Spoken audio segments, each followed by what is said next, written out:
We are on Sanhedrin, Perek Chet Mishnah Hey, 5th Mishnah, the 8th chapter of Masechet Sanhedrin. Okay, we're talking about the Ben Sorer Umoreh, and as we learned, let's go to Dvarim Perek Kaf. We know the halacha of Ben Sorer Umoreh. A kid that doesn't listen to his parents, okay, he's Zolel V'Soveh. He's a glutton, he's a drunkard, he drinks too much, he hasn't hurt anybody, and nonetheless, Urgamu Kol Anshei Roba Bani Bameh. You Urgamuhu. They stone him to death. What did this kid do? Why in the world? It's very difficult to understand. Why does the Torah command us to kill Ben Sorer Umoreh, to execute a child for not listening to his parents? Says the Mishnah, Ben Sorer Umoreh nidon al shem sofo. He's judged al shem sofo, based on his ultimate end. And therefore, yamut zakai va'al yamut chayav. He should die righteous, and he should not die guilty. Okay? Meaning, what's going on here? So this is actually, the Gemara talks about this. The Gemara discusses this. What does the Mishnah mean that he's nidon al shem sofo? What's going to happen to him in the end? Okay, so I'm going to show it to you this is an article on Ben Sorer Umoreh from the Dot website. So the author quotes the Yerushalmi in Sanhedrin. Tanya, Rabbi Yossi HaGalili Omer. Rabbi Yossi HaGalili says, V'chi mipnei she'achal zeh tartimar basar because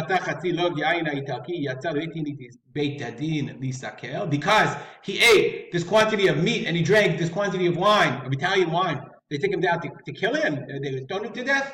What did he do? The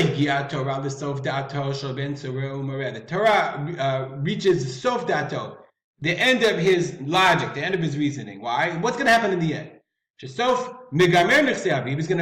finish. He's gonna use up his father's property. He's gonna look for what he's used to. Meaning he's gonna think about it in terms of a drug addict, lo aleinu, right? He's going to, he's stealing from his parents. His parents run out of money, and he's gonna need it to his fix. He won't find it. And he's gonna go out to the major intersection. He's gonna rob people, kill people. Amrat Torah, said the Torah, Yamut Zakai ve'al Yamut Chayav. It's better for a person to die Zakai, righteous, and not to die Chayav. That's exactly the quote we just saw from our Mishnah. Yamut Zakai ve'al Yamut Chayav. Let's look at the Bartanura. It basically says the same thing. Shesov shemachaleh mamon aviv. He's going to finish his father's property. Umivakesh mashugal ve'enu motzei. He's going to find it. He's going to look for his fix and not find it. Yoshev beparshat drachim u'malastei metabriyot. Okay, so he's going to rob people. He's going to cause more damage. Why is it better? So this is a principle that Chazal understood, that the Torah is communicating to us. When wicked people die, it's better for them. Why is it better for them? Because they're no longer able to commit evil acts. Their evil acts are more detrimental to them in the ultimate universal sense than their lives and then being alive and committing crimes. It's good for them when they die. It's good for the world because they're no longer hurting other people. Tzadikim, the death of the righteous, because they can't be, if they die, if a righteous person dies, he can't do more righteous things. And it's bad for the world. Okay, so that's the ethical understanding of Ben Sorer Umoreh. It's based on the understanding that a person's spiritual and religious and ethical behavior is more important to him than his opportunity to live. Life is valuable. Of course, life is the ultimate value. But it's the ultimate of value when you use it in order to bring good, to become closer to God in this world. But if it's only going to cause misery for yourself, it's going to cause pain, it's going to cause sin, and you're going to hurt other people, then life is less valuable. Life is not valuable. And it's beneficial for them, it's good for them. Sometimes executing a person before he commits a crime is better for them than letting him actually commit the crime.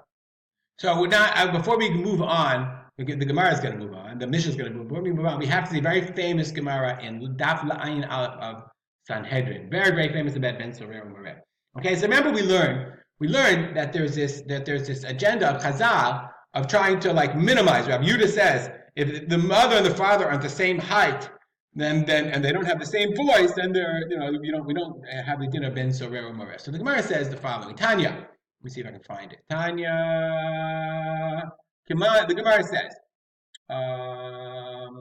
here we are. Okay. Tanya, here we are, right here. Kiman Azla Ha de Tanya.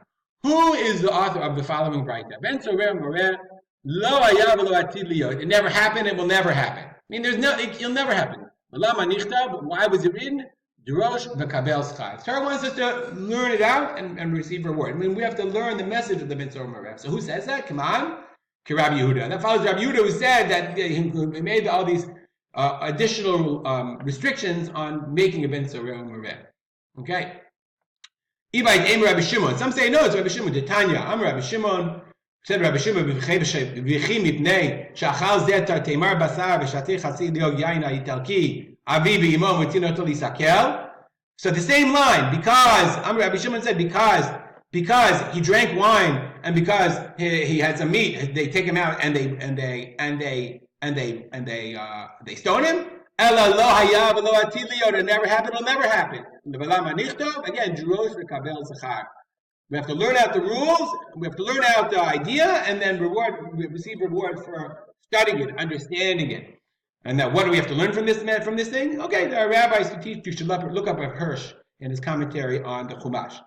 So that's the one opinion that it never happened. It's too difficult to imagine that there was such a thing as a rebellious son, that you would put him to death for his potential future misbehavior.